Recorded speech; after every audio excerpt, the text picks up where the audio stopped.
ఇదేంట్రా బాబు పూరి ఎంత ఉందనుకుంటున్నారా? ఇదే కాదండి వీళ్ళ దగ్గర హైదరాబాద్ DLF లో దొరికే ఎంతో ఫేమస్ అయిన గీ కారం ఇడ్లీ, గీ కారం దోశ కూడా అవైలబుల్ గా ఉన్నాయి. అలాగే ఈ టిఫిన్స్ అన్ని ఎక్కడ దొరుకుతున్నాయి అనుకుంటున్నారా? ఎక్కడో కాదండి మన రావులపాలెంలో ఉన్న శ్రీకృష్ణ ప్యూర్ వెజ్ లో అయితే అవైలబుల్ గా ఉన్నాయి. ఇంకా ఇక్కడ అంబియన్స్ గురించి మాట్లాడుకున్నట్లయితే కింద అయితే సింపుల్ గా ఉంది. పైకి వెళ్తే పైన అయితే అఫీషియల్ గా మంచి నీట్ గా అయితే చాలా అంటే చాలా బాగుంది అనమాట లైటింగ్ సెటప్ తో.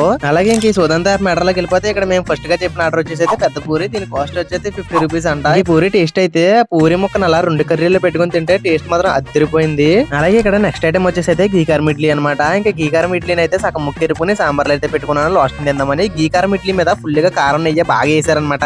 ఈ గీకారం ఇడ్లీని అలా చట్నీలో పెట్టుకుని తింటే టేస్ట్ మాత్రం ఎక్సలెంట్ ఉంది. అలాగే నెక్స్ట్ ఐటమ్ వచ్చేసి గీకారం దోశ అనమాట. గీకారం దోశని అలా తెల్ల చట్నీలో పెట్టుకుని సాంబార్ లో ముంచుకుని తింటే టేస్ట్ మాత్రం ఇది కూడా అదిరిపోయింది. అలాగే ఇందాక ఇడ్లీ ముక్కను తీసుకెళ్లి సాంబార్ లో నానబెట్టాను కదా, అది ఇప్పుడైతే టేస్ట్ చేద్దాం. టేస్ట్ అయితే ఇది కూడా ఎక్సలెంట్ ఉంది, చాలా అంటే చాలా బాగుంది సాంబార్ విత్ ఇడ్లీ. అలాగే ఇక్కడ లాస్ట్ లో బెల్లం గారితో అయితే ఫినిష్ చేశాను. ఇంకా దీని ఎగ్జాక్ట్ లొకేషన్ వచ్చేసి అయితే రావులపాలెం కోనసీమ ముఖద్వారం దగ్గర నుండి కొంచెం ఫ్రంట్ కి వస్తూ ఉంటుంది శ్రీకృష్ణ ప్యూర్ వెజ్ అని. అటు పక్కగా వెళ్తే ఫుడ్ ట్రై చేయి.